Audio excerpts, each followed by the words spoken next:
Hello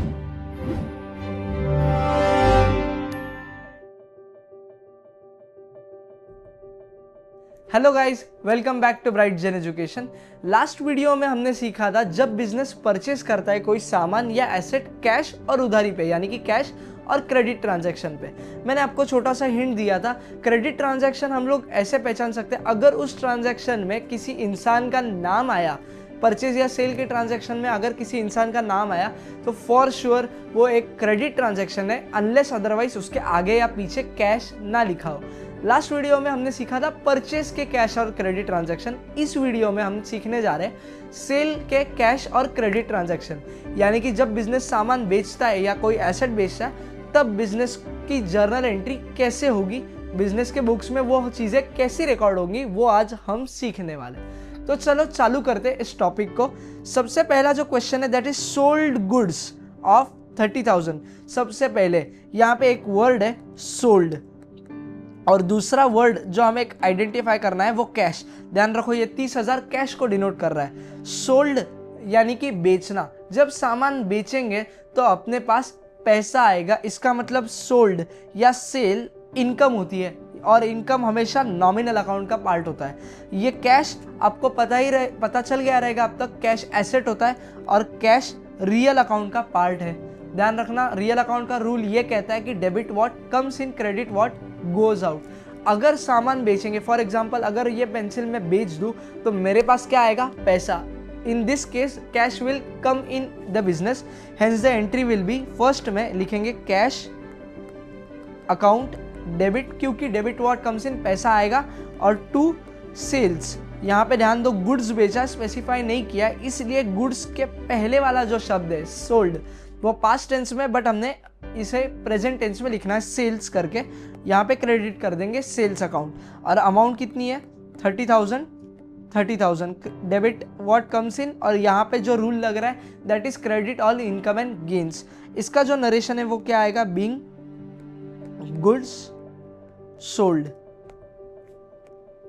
देखते हैं next question क्या है। नेक्स्ट क्वेश्चन जो है वहां पे लिखा है सोल्ड फर्नीचर ऑफ 60,000। इस क्वेश्चन में और ऊपर वाले क्वेश्चन में जो हमने सॉल्व किया इसमें ये फर्क है, ऊपर स्पेसिफाई नहीं किया गया था कौन सा सामान बेचा, इसलिए गुड्स लिखा था, बट यहाँ पे स्पेसिफाई कर दिया है उन्होंने कि हमने स्पेसिफिक फर्नीचर बेचा है। ध्यान रखो ये जो फर्नीचर है, फर्नीचर वो रियल अकाउंट है क्योंकि वो एसेट है, और दूसरा ये जो 60,000 रुपये लिखा है वो कैश को डिनोट करता है। कैश यानी कि एसेट, यानी कि कौन सा account, real account. Real account का डेबिट नियम होता है debit what comes in, credit what goes out.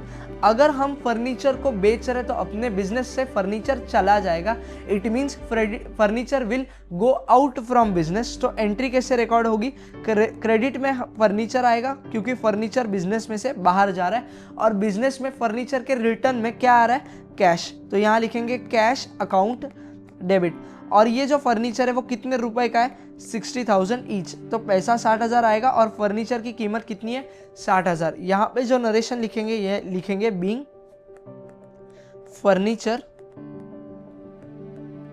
Sold, यानी कि फर्नीचर हमने बेच दिया।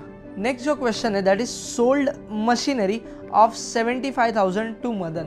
अभी आपके दिमाग में स्ट्राइक हुआ रहेगा, यहाँ पे इंसान का नाम आ रहा है यानी कि ये क्रेडिट ट्रांजैक्शन है, तो ये एंट्री कैसा होगा, सोल्ड मशीनरी, यानी कि मशीनरी बेच दिया तो मशीनरी बिजनेस में से बाहर चला जाएगा, तो क्रेडिट में मशीनरी आएगा to machinery, because machinery comes under real account, और जो रियल अकाउंट का रूल है ये कहता है debit what comes in, credit what goes out. तो मशीनरी हम लोग क्रेडिट में लिखेंगे टू मशीनरी, और जो अमाउंट है क्रेडिट के कॉलम में आएगा 75,000, और यहाँ पे नाम दिया है मदन, यानी कि बिजनेस में कैश नहीं आ रहा है बल्कि उधारी पे हम लोग ने सेल किया है, उधारी पे सेल करेंगे। यहाँ पे मदन जो है वो पर्सनल अकाउंट के अंडर आता है। कौन से अकाउंट के अंडर, पर्सनल अकाउंट, यानी कि debit the receiver credit the giver. अगर बिजनेस में से फर्नीचर या मशीनरी बाहर जा रही है इसका मतलब सामने वाले पार्टी को वो रिसीव हो रहा है, यानी कि मदन डेबिट में आएगा बिकॉज डेबिट द रिसीवर। तो यहाँ पे हम लोग क्या लिखेंगे, मदन अकाउंट को डेबिट करेंगे, मदन अकाउंट डेबिट। कितने से डेबिट करेंगे, 75,000 से। ओके, तो इसका नरेशन क्या आएगा, being machinery sold to Madan. Okay, चलो देखते हैं नेक्स्ट क्वेश्चन क्या है। नेक्स्ट क्वेश्चन जो है that is sold motor van of 80,000 to Ram. Same अभी जैसा क्वेश्चन किया था सेम टू सेम है, यहाँ पे मोटर वैन बेच दिया है किसे, राम को, तो राम को मिला रहेगा, तो एंट्री क्या होगी, Ram account debit to motor van account. तो चलो इसे हम लोग रिकॉर्ड कर देते हैं। यहाँ लिखेंगे सीरियल नंबर 4, यहाँ डेबिट में आएगा राम का नाम, debit the receiver, Ram account debit, और राम को क्या बेच दिया है, टू मोटर वैन, और अमाउंट कितनी है 80,000 ईच, तो डेबिट में 80,000 और क्रेडिट में भी 80,000।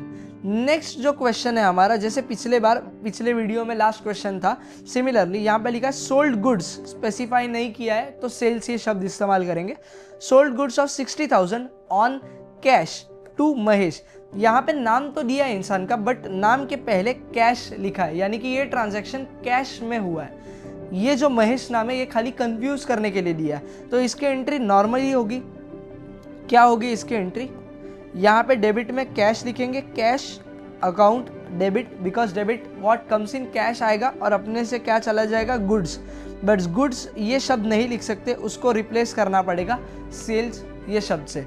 और ये जो अमाउंट है वो कितनी है, 60,000 रुपीज़, यहाँ पे 60,000 और यहाँ पे भी 60,000 रुपीज़।